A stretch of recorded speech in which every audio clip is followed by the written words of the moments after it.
السلام عليكم ورحمة الله وبركاته. مرحبا بكم جميعا في هذا اللقاء المتجدد في حوارات قرطاج. Mesdames et messieurs, bienvenue à vous tous en ce lieu qui s'est toujours voulu un espace de liberté, un espace de débat. Je voudrais vraiment exprimer la profonde gratitude de la Tunisie, du gouvernement tunisien et de tout le pays pour le comité d'organisation à la fois national, maghrébin et international, pour l'excellent travail qui a été fait pour que cette fête ait lieu. Et je dis bien fête, parce que ce qui s'est passé pendant ces derniers jours a été pour tous les Tunisiens quelque chose d'assez extraordinaire, une atmosphère de fête qu'on n'avait pas vue depuis très très longtemps. Et ça, c'était quelque chose de très important aussi, apporté dans ce pays qui est traversé par toutes sortes de crises, cette lueur d'espoir, de fête. Je suis sûr que vous avez tous, en tout cas ceux qui sont venus de l'étranger, vu que ce pays est un pays calme, un pays studieux, un pays qui est sur la bonne voie pour mettre en place une vraie démocratie et un vrai, je ne dirais pas un vrai régime économique et social, parce que cela c'est prétentieux, mais je peux vous assurer que nous sommes aussi dans la recherche de modèles alternatifs de transition sociale, économique et démocratique, que nous réfléchissons extrêmement fort à ces nouveaux modèles de développement, que nous croyons qu'une démocratie sans enracinement dans le développement social et économique, ça ne peut être qu'un jeu pour les élites, et que ce jeu pour les élites découplé des réalités sociales et économiques ne peut que conduire au retour de la dictature. Pour nous, le combat contre la pauvreté et le combat pour la liberté, c'est la même chose. C'est la raison pour laquelle nous avons été très heureux que ce forum international ait lieu ici, et nous avons beaucoup appris. Nous avons vu plus d'un millier de sociétés tunisiennes, d'associations tunisiennes participer. Nous avons vu des associations tunisiennes d'obédience idéologique diverses et variées participer à ce travail collectif de réflexion, à cette espèce de brainstorming mondial pour justement trouver ensemble ces nouveaux modèles alternatifs pour lesquels nous avons vraiment besoin. Je peux vous assurer une chose, c'est que la Tunisie est un laboratoire à la fois pour une démocratie réelle et pour une démocratie participative, pour des recherches approfondies sur d'autres modèles de développement et pas seulement pour installer une simple démocratie, je dirais, institutionnelle et de confort, mais pour installer, encore une fois, une démocratie au profit du développement et un développement au profit de la démocratie.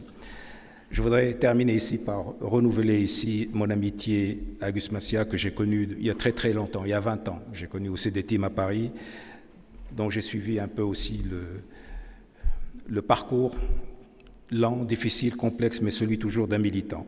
Et je crois que c'est ça qui nous réunit tous les deux, cet aspect poursuite lente, sereine et décidée d'un objectif lointain et qui peut paraître chimérique, mais qui est pour nous réalisable, parce que je dis toujours que si tous les rêves ne se réalisent pas, ce qui s'est réalisé a été à un moment ou à un autre un rêve. Alors continuons à rêver, n'ayons pas peur, n'ayons pas honte de rêver, mais travaillons aussi pour la réalisation de ces rêves. Bienvenue encore une fois au Conseil international du Forum social mondial. Merci encore une fois au comité d'organisation national, maghrébin et international, et au prochain forum qui continuera le forum de Tunis, qui sera encore un pas de plus vers la réalisation de nos rêves communs. Mesdames et messieurs, merci beaucoup. Je vous laisse maintenant aux conférenciers. Cher ami, à vous la parole. Merci beaucoup, Monsieur le Président. Mesdames et messieurs, je suis très honoré de parler devant vous. En fait, j'interviens à la demande du comité tunisien qui m'a demandé, à l'invitation de Monsieur le Président, de pouvoir trouver quelques réflexions issues des débats du Forum social mondial par rapport aux débats en Tunisie et au Maghreb.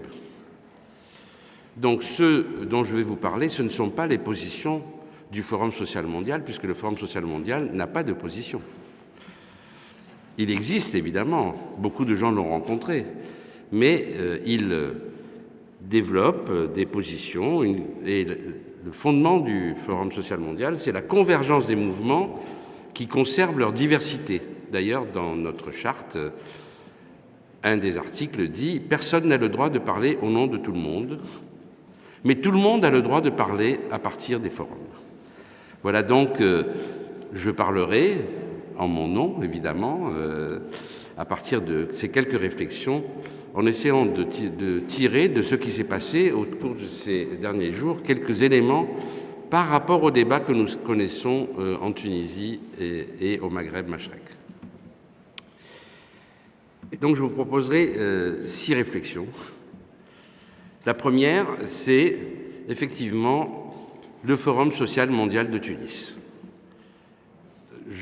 De mon point de vue, mais je ne suis pas le seul, c'était, puisque nous le terminons, un très grand forum, un de nos grands forums. Pour plusieurs raisons. D'abord parce qu'il a eu lieu en Tunisie. En Tunisie, là où a commencé le cycle de lutte et de révolution qui s'est étendu à une grande partie du monde. Ensuite, parce que ça a été un forum un peu magique, parce qu'on sentait encore flotter dans l'air l'esprit de la révolution tunisienne. Et nous avons vu dans ce forum, puisqu'on a estimé entre 60 et 70 000 personnes les participants à ce forum, on a vu dans ce forum une nouvelle génération tunisienne et internationale intervenir et se saisir avec beaucoup de bonheur et de l'ensemble des débats qui concernent le monde. C'était aussi un forum inclusif. Tous les courants de la société tunisienne ont participé à ce forum. Des associations se référant à tous les courants étaient présents et ont discuté fermement, souvent, mais avec, d'une certaine manière, de manière pacifiée, sur le fait qu'ils avaient des divergences et qu'il était possible d'en discuter ensemble.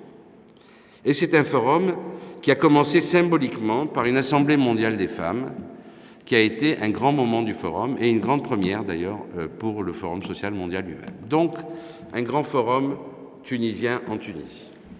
Mais aussi un forum de la région Maghreb-Mashrek, parce que tous les forums sociaux mondiaux sont des forums qui participent et qui représentent d'une certaine manière les débats et les luttes de la région. Et là, c'est la région Maghreb-Mashrek. Et cette région, justement, c'est elle qui s'est mise sur le devant de la scène mondiale.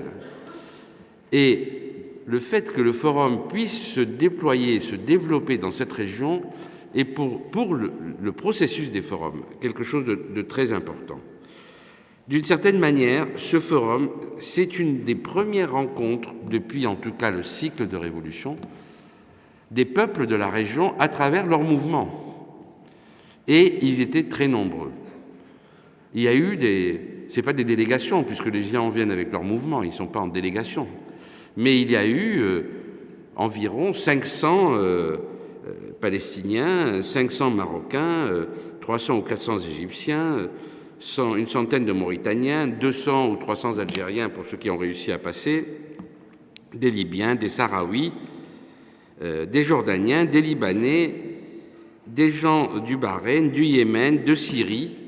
Donc effectivement, c'est la première fois dans l'histoire du Forum social mondial que autant de mouvements de cette région se retrouvent et décident de continuer à travailler ensemble. C'est un des deuxièmes enjeux de ce forum, une des grandes réussites de ce forum. Le troisième, c'est que c'est un forum international, mondial d'ailleurs, nous ne disons pas international, nous disons mondial, et il y a eu 4000 organisations, 4000 associations de 128 pays qui ont participé à ce forum en proposant, puisque le forum fonctionne à partir d'activités autogérées proposées par ces mouvements, qui ont proposé 1700 activités qui ont été regroupées et confirmées en 1070 activités qui se sont déroulées pendant ces 4 jours. Et il s'est terminé par 31, ce que nous appelons des assemblées de convergence, c'est-à-dire sur des thèmes qui sont aussi autogérés, issus de ces 1000 activités.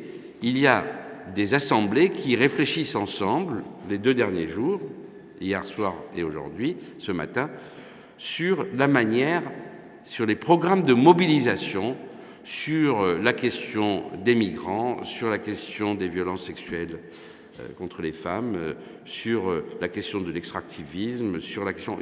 Il faudrait que j'en cite les 31, hein, mais qui ne sont pas la synthèse du forum, qui sont uniquement la préparation des 2 années à venir.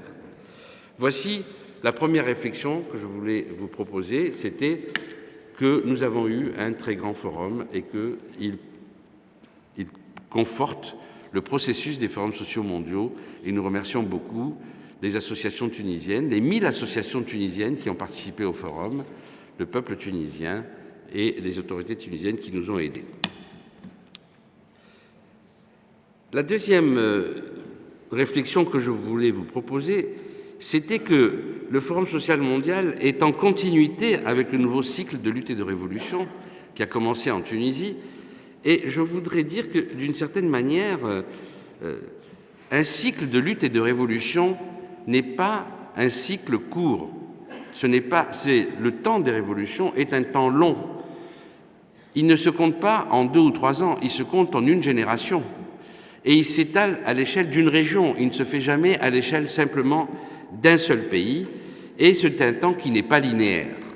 Il ne faut pas oublier cet élément-là, mais il faut voir aussi que, d'une certaine manière, ce qui a commencé en Tunisie et qui s'est ensuite élargi était une réponse des peuples à la situation insupportable créée par ce que nous appelons le néolibéralisme ou la financiarisation, c'est-à-dire ce que nous caractérisons au niveau des forums, non pas tout le monde, puisqu'il y a une diversité, mais enfin, il y a quand même beaucoup de gens qui pensent ça, que c'est la financiarisation, le néolibéralisme, c'est un stade de la mondialisation capitaliste, et c'est dans ce stade-là que nous vivons. Eh bien, en fait, ce qui est très intéressant, c'est que le mot d'ordre général du forum, c'est un autre monde est possible, et nous avons rajouté possible et nécessaire.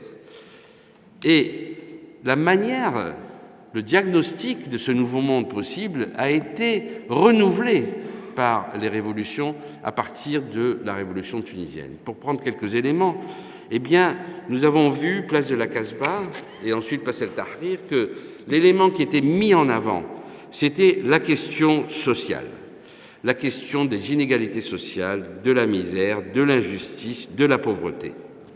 Et là, c'est clairement, aussi bien au niveau du Maghreb Machrek, de l'ensemble du monde, et au niveau le refus des programmes d'ajustement structurel, des plans d'austérité qui représentent finalement la manière qui est imposée par les marchés mondiaux des capitaux pour gérer la situation actuelle. La deuxième idée, c'est que c'est des libertés, le refus des dictatures qui a été exprimé avec beaucoup de force place de la Casbah, et d'ailleurs, non seulement le refus des dictatures, mais le renversement des dictatures, qui était à l'ordre du jour, qui est arrivé à l'ordre du jour. Sans oublier ce qu'étaient ces dictatures et qu'était la place de ces dictatures dans le système mondial, c'est-à-dire garantir les échanges, garantir les investissements, garantir l'accès aux matières premières pour les acteurs principaux du monde, c'est-à-dire les multinationales et les grandes banques. Mais c'était aussi contrôler les flux migratoires et, disait-on, aussi un contre-feu à l'islamisme. Et en fait, dans cette idée des libertés, il y a cette idée très importante qui a été renouvelée notamment par les mouvements des indignés, qui ont dit que finalement, la question était la question de la démocratie réelle. Et la question de la démocratie réelle, ce n'est pas un modèle démocratique tout fait qu'il s'agit d'appliquer. C'est de trouver un système qui, dans chaque pays, au niveau des régions et au niveau du monde, garantisse les libertés et les droits. C'est donc quelque chose qu'il faut inventer continuellement. La troisième proposition, c'était la question de la décolonisation inachevée, des guerres, du système international, de la Palestine notamment, et qui a été effectivement au centre de la révolution et des insurrections de la Casbah. La quatrième, c'est quelque chose qui est très intéressant, qui a été renouvelé notamment parce que, place de la Casbah, justement, en même temps que la question des inégalités sociales, ce qui a été mis en avant, c'était la question de la corruption. Et cette question de la corruption a été renouvelée par un mouvement comme Occupy Wall Street, quand il dit « vous êtes 1%, nous sommes 99%». Ce qu'ils veulent dire, c'est que c'est une oligarchie qui contrôle le monde, une oligarchie très minoritaire. Et cette oligarchie, elle provient de la fusion entre le pouvoir politique et le pouvoir financier. Et cette fusion entre le pouvoir politique et le pouvoir financier se traduit par une méfiance des peuples par rapport aux politiques. C'est donc un défi général que nous rencontrons tous. De même, la question des accords de libre-échange, des accords des rapports à la nature, et puis aussi quelque chose qui est très important et qui aussi a commencé, enfin s'est exprimé, place de la Casbah et place El-Tahrir, c'est la question de la jeunesse, et notamment la question de la jeunesse à travers la question des diplômés chômeurs, qui est une nouvelle alliance de classe entre les enfants des couches populaires et les enfants des couches moyennes, qui sont exclus, finalement, de l'ancienne promesse qui consistait à dire « eh bien, travaillez bien, faites de bonnes études, trouvez un bon diplôme, vous aurez un bon emploi ». Et maintenant, on a rajouté, le néolibéralisme a rajouté à ça, et si vous voulez faire tout ça, on va vous faire des prêts pour que vous puissiez faire vos études. Et aujourd'hui, effectivement, comme les ont montré les étudiants chiliens, comme l'ont montré les carrés rouges québécois, eh bien, la jeunesse, les diplômés chômeurs, eh bien, ils ont des bons diplômes, ils ont beaucoup travaillé, ils sont empruntés, mais ils n'ont pas d'emploi et ils ont toujours leurs dettes. Voici un peu, si vous voulez, la deuxième réflexion, c'est-à-dire comment, à partir de ces révolutions du Maghreb, nous confirmons le diagnostic des forums sociaux mondiaux sur ce que c'est que le néolibéralisme et ses conséquences. La troisième réflexion que je voulais vous proposer, c'est de mettre justement l'accent sur la question du néolibéralisme, avec cette idée que le néolibéralisme est en crise, mais il est encore plus dangereux, comme un tigre blessé. Eh bien, de fait, par rapport à cette question du néolibéralisme, pourquoi ce n'est pas s'interroger là-dessus simplement parce que c'est à la mode ou parce que c'est un problème important, c'est parce que c'est à partir du néolibéralisme que dans le Forum social mondial se pose la question des politiques concrètes et immédiates. Et donc le néolibéralisme, ce n'est pas seulement une analyse générale de ce que c'est que le capitalisme aujourd'hui, c'est quelles sont les politiques concrètes, immédiates, et quelles sont les politiques qui pourraient être mises en avant. Je pense que c'est là qu'on retrouve la question du débat au Maghreb, et notamment en Tunisie. Eh bien, en fait, la question, c'est que nous nous rendons compte que les gouvernements, tous les gouvernements d'une certaine manière, ou presque, en tout cas dans la région, reproduisent les politiques dominantes. Et les mouvements sont confrontés à cette question. Pourquoi les gouvernements reproduisent les politiques dominantes? Quand on pose la question au gouvernement, il y en a une partie qui répond plus ou moins parce qu'on y croit. Et effectivement, on voit se développer dans beaucoup de régions et de pays l'idée qu'il n'y a pas d'autre solution. C'est naturel, le réalisme, c'est l'investissement qu'il faut trouver là où il est, là où il y a des capitaux, la croissance pour répondre aux problèmes de l'emploi et des déséquilibres régionaux. Et donc il y a cette réponse, c'est qu'on y croit parce que c'est le réalisme. Et on ne peut pas faire autrement. Et puis aussi, ils disent, parce que finalement, pour l'instant, nous avons des débats entre nous sur nos constitutions, sur les problèmes de nos identités, etc. Et on n'a pas le temps de s'occuper de ces problèmes-là. On verra ça plus tard, quand nous aurons eu des élections qui vont mettre en place des gouvernements plus tranquilles. Il y en a aussi qui disent on voudrait bien faire autre chose, mais on ne peut pas, parce que les pressions internationales libérales sont trop fortes. Parce que l'Union européenne nous impose des accords de partenariat économique qui, justement, développent, amplifient la question du néolibéralisme et du libre-échange. Et finalement, parce que ce n'est pas notre débat principal. Et donc, parfois, il y en a qui pensent qu'ils peuvent biaiser, ils peuvent trouver quand même des solutions sans trop se mettre en avant. Par exemple, dans beaucoup de pays, actuellement, c'est ce qui se passe en Égypte et un peu en Tunisie, on dit oui, c'est le néolibéralisme, mais ce serait un peu différent parce que nous pourrons nous appuyer sur le capital arabe. Et le capital arabe va nous permettre finalement d'échapper au FMI et à la Banque mondiale. Malheureusement, le capital arabe, celui qui est en tout cas disponible, celui que l'on retrouve dans le Golfe ou ailleurs, ben lui, il croit au néolibéralisme. Et quand on lui demande finalement d'intervenir, eh bien, ce qu'il dit, c'est passez d'abord par le FMI et la Banque mondiale, et quand vous aurez accepté leur conditionnalité, nous pourrons vous prêter de façon importante. Et donc, il y a une question très importante, c'est comment, par rapport à ça, qu'est-ce qu'on peut faire par rapport à cette situation et finalement à la confirmation par le néolibéralisme que c'est lui qui détermine les politiques que tout le monde finit par accepter, soit parce qu'il y croit, soit parce qu'il croit qu'il est obligé. Eh bien, dans les forums, nous nous posons beaucoup la question, enfin, quand je dis nous posons, il y en a qui se posent la question, ce n'est pas le forum en tant que tel. Eh bien, que peut faire un gouvernement qui voudrait sortir du néolibéralisme sans attendre un changement du système mondial? Et de ce point de vue, nous discutons des politiques qui sont engagées par des gouvernements qui affirment vouloir sortir du néolibéralisme. C'est le cas d'un certain nombre de gouvernements en Amérique latine, au Brésil, au Venezuela, en Bolivie, en Équateur, au Paraguay, dans beaucoup d'autres pays, et dans certains pays d'Asie, notamment en Inde, en Chine.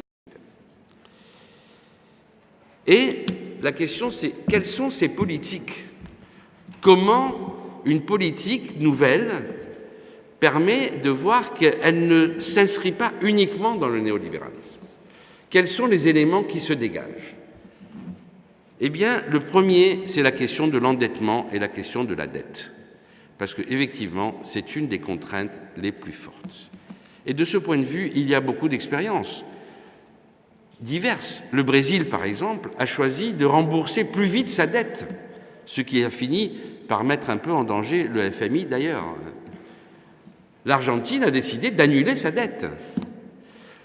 L'Équateur a décidé d'ouvrir un audit public, gouvernemental, sur la dette publique, notamment avec le soutien du CADTM. Et d'ailleurs, il y a eu une réflexion entre le CADTM en Tunisie et les mouvements équatoriens pour savoir comment regarder qu'est-ce qui, dans la dette, est illégitime et que l'on peut refuser de rembourser et quelle est la partie qui, au contraire, constitue finalement quelque chose que l'on peut renégocier. Donc, la première c'est pas des conditions, mais le premier indice qu'un gouvernement est en train de chercher autre chose, un gouvernement, des partis, un mouvement, est en train de chercher autre chose que le néolibéralisme, c'est comment est-ce qu'il discute publiquement de la question de l'endettement. C'est quelque chose qui est valable en Europe, hein, c'est évidemment pas seulement quelque chose qui est valable au Maghreb. La deuxième question, c'est la question de la redistribution. Est-ce qu'il y a une redistribution réelle? Comme le Brésil l'a fait avec la Bolsa familiale, comme l'a fait le Venezuela, l'Équateur, comme l'a fait l'Inde, comme l'a fait la Chine, effectivement. Eh bien, est-ce qu'il y a, d'une part, du point de vue des salaires, une vraie position d'augmentation des pouvoirs d'achat et d'augmentation du pouvoir d'achat populaire à travers des transferts? Et donc, est-ce qu'on peut voir des programmes, effectivement, de transferts sociaux qui s'accompagnent de la troisième condition ou troisième indice, c'est la confortation de l'État social au niveau de la santé, de l'éducation et des programmes par rapport aux couches populaires du point de vue santé, éducation, protection sociale et toute une série d'autres éléments. Le quatrième, c'est la question de la réforme agraire. On voit bien que c'est un élément clé. S'il n'y a pas de réforme agraire, eh bien, évidemment, la question qui se pose, c'est qu'il n'y a pas du tout de possibilité d'alliance avec les couches paysannes. La cinquième, c'est le contrôle de la finance. Contrôle de la finance qui passe notamment par la création dans beaucoup de pays de fonds d'investissement public. Le fonds d'investissement public, ce n'est pas un nouveau fonds avec d'autres capitaux, arabes ou autres. C'est un fonds d'investissement public. Ce sont des fonds souverains. Ce sont les fonds souverains qui permettent d'une certaine manière de ne pas être pieds et poings liés par rapport au marché mondial des capitaux. Ensuite, il y a la question des transports et de la sécurité urbaine que l'on voit dans beaucoup de pays. Bon, il y a beaucoup de choses que l'on peut voir. Ce qui est important, c'est de voir qu'on peut commencer dans un pays à faire quelque chose et on voit très bien si ce pays engage un débat et engage des mesures pour mettre en place un autre type de politique. Et notamment, si on prend l'exemple de l'Amérique latine, un des éléments très importants, et je le dis parce que le président Marzouki en a parlé déjà, un des éléments très importants, c'est la construction d'une région. C'est le Mercosur et l'ALBA en Amérique latine. C'est donc le Maghreb. Donc effectivement, voici déjà quelques éléments. Alors, donc, on peut commencer à engager quelque chose. Dans les forums sociaux mondiaux, il y a une analyse sur l'intérêt de ces programmes, mais il y a aussi une analyse sur la critique et les limites de ces programmes. Nous voyons que, par exemple, ces programmes ont permis, dans beaucoup de pays, de diminuer le taux de pauvreté, mais ils n'ont pas diminué les inégalités. Bon. On voit aussi qu'il y a un problème sur les rapports entre les classes moyennes et les couches populaires liés à la question des redistributions. On voit qu'il y a un problème, notamment, de primarisation des économies, c'est-à-dire d'exportation de matières premières minières ou de matières premières, soja ou autres, agricoles. Et que cette primarisation des économies entraîne des difficultés, notamment au niveau des alliances sociales avec les paysans, en donnant beaucoup d'importance aux agroexportateurs, comme on a pu le voir au Brésil ou ailleurs. Donc, on voit que, en fait, il n'y a pas de rupture franche, mais en tout cas, s'il n'y a pas ça, ben ça veut dire qu'il n'y a rien, et ça veut dire qu'on accepte la logique dominante. Voilà, c'était ça la troisième réflexion. Et donc, on peut ouvrir dans la région des débats sur quels sont les mouvements et quels sont les gouvernements ou les partis et quel modèle ils proposent immédiat. Pas un modèle de transformation à très long terme, mais un modèle immédiat de politique. Alors, la quatrième réflexion, c'est celle que je voulais vous proposer, c'est que, effectivement, il faut aller plus loin dans justement la compréhension de ces limites et la critique de ces programmes, et on ne peut aller plus loin que si on s'inscrit dans des propositions internationales de changement du système international. Et ça, c'est un élément très important. Et dans les forums sociaux mondiaux, nous avons fait beaucoup de propositions. Proposition des taxes financières, proposition de la suppression des paradis fiscaux, proposition de la redistribution internationale, proposition des unions régionales, proposition des contrôles de la finance. Et donc, effectivement, ces propositions, c'est une manière d'élargir un peu l'étau qui pèse sur chacun des gouvernements et sur chacun des pays et sur chacun des mouvements. Cette orientation n'est pas une orientation révolutionnaire ou anticapitaliste. Elle est défendue d'ailleurs par beaucoup de gens de l'establishment. Elle est défendue par les 3 prix Nobel économiques que sont Stiglitz, Krugman ou Amartya Sen, qui pensent que c'est ça qu'il faudrait faire. Il faudrait aller dans ce sens-là. Et d'ailleurs, ils sont reconnus. Ils sont même, pour beaucoup d'entre eux, conseillers d'Obama. Mais le problème que l'on rencontre, c'est que il y a une acceptation des propositions qui sont nées dans les forums sociaux mondiaux, comme propositions de moyen terme, mais il n'y a pas d'application et de mise en œuvre de ces propositions. Pourquoi ? Parce que ces courants de la modernisation du capitalisme sont aujourd'hui minoritaires. Ils sont minoritaires par rapport à la bourgeoisie mondiale dominante qui veut garder ses privilèges et qui est prête à tout pour les garder. Et donc, ça, c'est une question. Et c'est une question qui pose effectivement la question que certains mouvements, pas tous les mouvements, mais certains mouvements posent, est-ce qu'il ne faut pas faire l'alliance de tous ceux qui sont contre le néolibéralisme pour pouvoir effectivement desserrer l'auto et construire un nouveau système international. Mais en fait, il faut dire que cette politique, cette orientation que l'on appelle post-keynésienne d'une certaine manière, qui est mise en avant de modernisation interne du capitalisme, rencontre deux limites. Ce n'est pas qu'elle soit inintéressante, certains des mouvements y adhèrent d'une certaine manière, mais elle rencontre deux limites, et ça, c'est ce qui est ressorti dans les forums sociaux mondiaux. La première limite, c'est que, en réalité, ce sont des politiques post-keynésiennes qui mettent en avant l'idée de la croissance. Et quand ils luttent contre les inégalités, quand ils acceptent même une des orientations des forums sociaux mondiaux, le développement, c'est d'abord l'accès aux droits civils et politiques et aux droits économiques, sociaux et culturels. C'est ça l'orientation stratégique. Quand ils acceptent cette orientation, c'est pour renouveler la croissance. Et en fait, pourquoi est-ce que cette question de la croissance se pose? C'est parce qu'il y a une contradiction très forte qui est la contradiction écologique. Et comme disait Braudel, le système du monde a rencontré les contraintes de l'écosystème, les limites de l'écosystème planétaire. Et c'est la première fois dans l'histoire de l'humanité. Et la région le sait. La question de l'eau, la question des terres, la question des matières premières. La question écologique n'est pas une question théorique lointaine. C'est une question que l'on rencontre déjà immédiatement. Et d'ailleurs, dans les forums sociaux mondiaux, dans le forum de Belém en 2009, un certain nombre de mouvements, parce que c'est comme ça que fonctionne le Forum social mondial, ce sont les mouvements qui mettent en avant des nouvelles propositions. Un certain nombre de mouvements, le mouvement des femmes, le mouvement des paysans, le mouvement écologique, le mouvement des peuples indigènes, ont dit, mais en réalité, vous dites qu'il y a une crise du néolibéralisme, d'accord.